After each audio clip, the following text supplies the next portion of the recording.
Jubilee hills గెలుపు రేవంత్ రెడ్డి పరిపాలనకు ప్రజామోదం కాదు. ఉప ఎన్నికలలో అధికార పార్టీ గెలవడం సర్వసాధారణమైనటువంటిది. అనేక ఉప ఎన్నికలు జరిగినప్పుడు ప్రతిపక్షంలో ఉన్నటువంటి ఒక కాంగ్రెస్ పార్టీకి అది మునుగోడులో కానీ లేకపోతే హుజూరాబాద్లో కానీ దుబ్బాకలో కానీ డిపాజిట్లు రాకుండా ఓడిపోయినటువంటి ఒక పరిస్థితి. గ్రేటర్ హైదరాబాద్ ఎన్నికలు జరిగినప్పుడు కేవలం 2 కార్పొరేట్లు గెలుచుకొని అన్నిట్లో దాదాపు 148 సీట్లలో డిపాజిట్లు కోల్పోయినటువంటి ఒక పరిస్థితిని రేవంత్ రెడ్డి గారు గుర్తెరిగి ఎగిరెగిరి పడకుండా కొంత హుందాగా మాట్లాడితే బాగుంటుందని చెప్పని భావిస్తూ ఉన్నాం. గెలుపులో ఓటమిలో హుందాతనంగా ఉండవలసినటువంటి ఒక అవసరం ఉంటుంది నాయకుడికి, ఎవరికైనా సరే, మరి ముఖ్యంగా పెద్ద పెద్ద కుర్చీల్లో కూర్చున్నటువంటి వాళ్లకు. తానేదో శుద్ధపూస అయినట్టు, తన ప్రభుత్వం అంతా ప్రజాస్వామ్యబద్ధంగా రాజ్యాంగబద్ధంగా ఎన్నికల్లో ప్రచారం చేసినట్టు, ప్రజలు మెచ్చి నచ్చి ఓట్లేసినట్టుగా రేవంత్ రెడ్డి గారు శుద్ధ పూస పలుకులు మాట్లాడుతూ ఉంటే నవ్వాలనో ఏడవాలనో అర్థం కాల. దాదాపు పిసిసి అధ్యక్షుడు, 15 మంది మంత్రులు, 10 మంది ఎంపీలు, 60 మంది ఎమ్మెల్యేలు, ఏఐసిసి ప్రధాన కార్యదర్శి, కార్యదర్శులు, కార్యకర్త నుండి డీజీపీ వరకు పోలీసులు, ఎన్నికల సిబ్బంది అందరూ కుమ్మక్కైపోయి ఇంతమంది కలిసి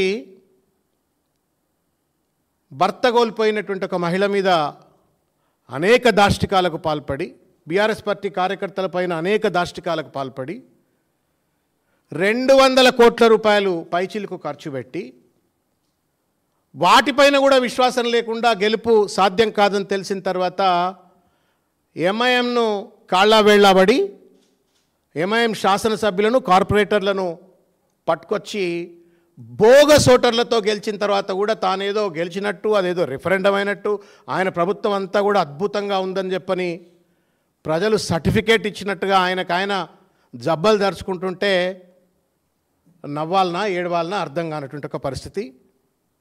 ఇది ప్రజలకు అర్థమైంది. పాత బస్తీలోనో, బీహార్లోనో, ఉత్తరప్రదేశ్లోనో, రాయలసీమలోనో జరిగేటువంటి ఒక rigging, bogus voting, booth capturing, booth ఏజెంట్లను బెదిరించినటువంటి ఒక వైనం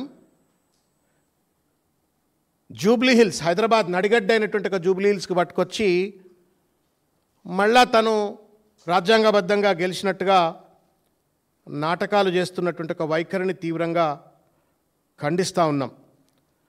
వాస్తవానికి ఎన్నిక, జూబ్లీ హిల్స్ ఎన్నిక రేవంత్ రెడ్డి గారికి జీవన్మరణ సమస్య ఇది.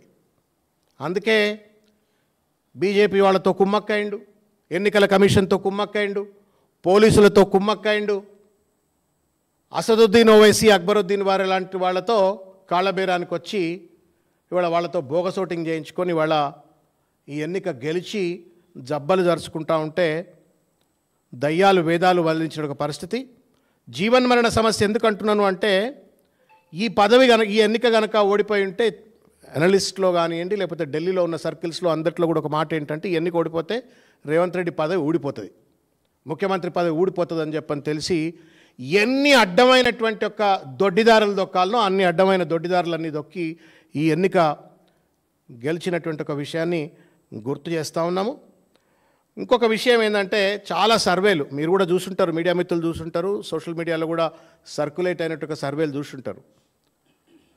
రేవంత్ రెడ్డి నేతృత్వం వహిస్తున్నటువంటి ఒక కాంగ్రెస్ పార్టీ ప్రాబల్యం కంటే నవీన్ యాదవ్కు ప్రాబల్యం ఎక్కువండే. Percentage of people acceptance was more for Naveen than Congress party and Revanth Reddy. మళ్ళీ అదేదో నేను గెలిచినా అని చెప్పని ఆయన భుజకీర్తులు తగిలించుకొని ఆయన జబ్బలు దర్చుకుంటా ఉంటే ప్రజలను మభ్యపెట్టినట్టు కాదా అని చెప్పని సూటిగా వారిని ప్రశ్నిస్తున్న పరిస్థితి. ఒకవేళ నిజంగానే గనక ఆయన నేతృత్వంలో పనిచేస్తున్న కాంగ్రెస్ ప్రభుత్వానికి, కాంగ్రెస్ పార్టీకి బలం ఉన్నట్టయితే మొన్న 23 ఎన్నికల్లో ఓడిపోయిన అజరుద్దీన్కి ఎందుకు టికెట్ ఇవ్వలే? అజరుద్దీన్ ఎందుకు అభ్యర్థిగా పెట్టలే? ఎంఐఎం పార్టీ నుండి ఓడిపోయినటువంటి ఒక నవీన్ యాదవ్ గారికి తీసుకొచ్చి నువ్వు టికెట్ ఇచ్చినావు తప్ప నీ సొంత పార్టీలో ఓడిపోయినటువంటి ఒక అభ్యర్థికి టికెట్ ఇవ్వలేదంటే నీ పార్టీ గెలుస్తుందనే ఒక నమ్మకం రేవంత్ రెడ్డికే లేదు.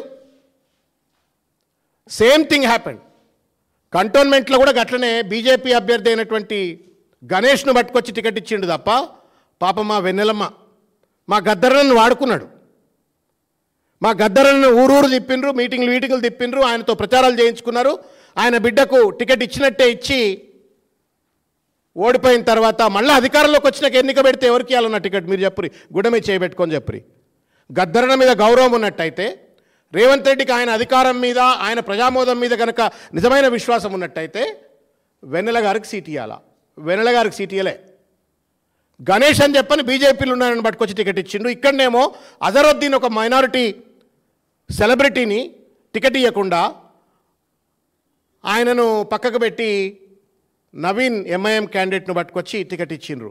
అంటే సొంత పార్టీలో ఉన్నటువంటి వాళ్ళందరినీ ఖతం చేస్తూ అటు బీజేపీ ఎంఐఎం వాళ్ళతో కొమ్ము కాస్తూ ఇవాళ టికెట్లు పంచి అదేదో దొడ్డిదారిన గుడ్డి దెబ్బ గెలిచినట్టు గెలిస్తే దాన్ని కూడా ఇవాళ ఆయన గొప్ప అని చెప్పుకునేటువంటి ఒక ప్రయత్నం చేస్తూ ఉన్నారు.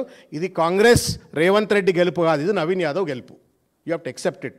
ఇంత బోగస్ ఓటింగ్ జరిగినా ఇంత జరిగినప్పటికీ కూడా ఇది నవీన్ యాదవ్ గెలుపు. ఇది దానికి నేను గెలిచినా నా మోసాలన్నీ తూచైపోయినాయి, నా దోపిడంతా తూచైపోయింది, నా అవినీతి అంతా తూచైపోయింది,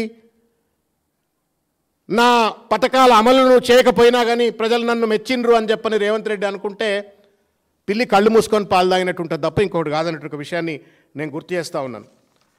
ఓడిపోగానే ఏందేందో మాట్లాడినాడు. 10 సంవత్సరాల అధికారంలో ఉన్న పార్టీ బీఆర్ఎస్ పార్టీ. నువ్వు 10 సంవత్సరాల అధికారంలో లేవు. పార్టీలు గెలుస్తాయి, ఓడిపోతాయి, మళ్ళా గెలుస్తాయి, మళ్ళా ఓడిపోతాయి. This is a continuous process. అంత మాత్రం చేత హరీష్ రావు గారి పైన దాడి, కేటీఆర్ గారి పైన దాడి, కేసీఆర్ గారు ఆరోగ్యం బాగాలేదని చెప్పని ఏది పడితే అది చిల్లరమల్లరగా మాట్లాడి మళ్ళీ మీడియా వాళ్ళని బెదిరించుడు, అదిరిచ్చుడు, ఎకసెక్కాలాడు, ఇదేం ముఖ్యమంత్రి పద్ధతి అండి? నువ్వు ఓడిపోలే కొడంగల్లా, మల్కాజిగిరి పార్లమెంట్ సభ్యుడిగా నువ్వు ఎన్ని కార్పొరేటర్లు గెలిచినావు చెప్పబ్బా. నేను కూడా కాంగ్రెస్లో ఉన్నప్పుడు మొత్తం 150 డివిజన్లలో పరమేశ్వర్ రెడ్డి, సోమశేఖర్ రెడ్డి ఆ ఇద్దరు స్వయం ప్రకాశిత లీడర్లు. వాళ్ళిద్దరు నీ వల్ల కాదు వాళ్ళు గెలిచింది, వాళ్ళ వల్లనే వాళ్ళు గెలిచిండ్రు. పవర్ఫుల్ లీడర్లు వాళ్ళు గెలిచిండ్రు. నీ సొంత పార్లమెంట్లో 44 సీట్లు ఉంటే మొత్తం ఓడిపోతావు, డిపాజిట్లు రావు. నువ్వు వచ్చి మళ్ళీ వాళ్ళ గెలుపు గురించి అందుకే ఏమంటా ఉన్నానంటే ఒక గెలుపుని చూసి వాపును చూసి బల్బు అనుంటుందని ఒక విషయాన్ని గుర్తు చేస్తూ ఉన్నాను. అసదుద్దీన్ అక్బరుద్దీన్ కాళ్ళు మొక్కి సంజయ్తో కుమ్మక్కై, బండి సంజయ్తో కుమ్మక్కై బీజేపీ ఓట్లన్నీ కూడా కాంగ్రెస్కు ట్రాన్స్ఫర్ చేయించుకొని బోగస్ ఓట్లతో గెలిచినటువంటి ఒక రేవంత్ రెడ్డి గారు తానేదో సాధించినట్టుగా చిల్లర మల్లర మాట్లాడిన ఒక మాటలను తీవ్రంగా ఖండిస్తూ ఉన్నాం.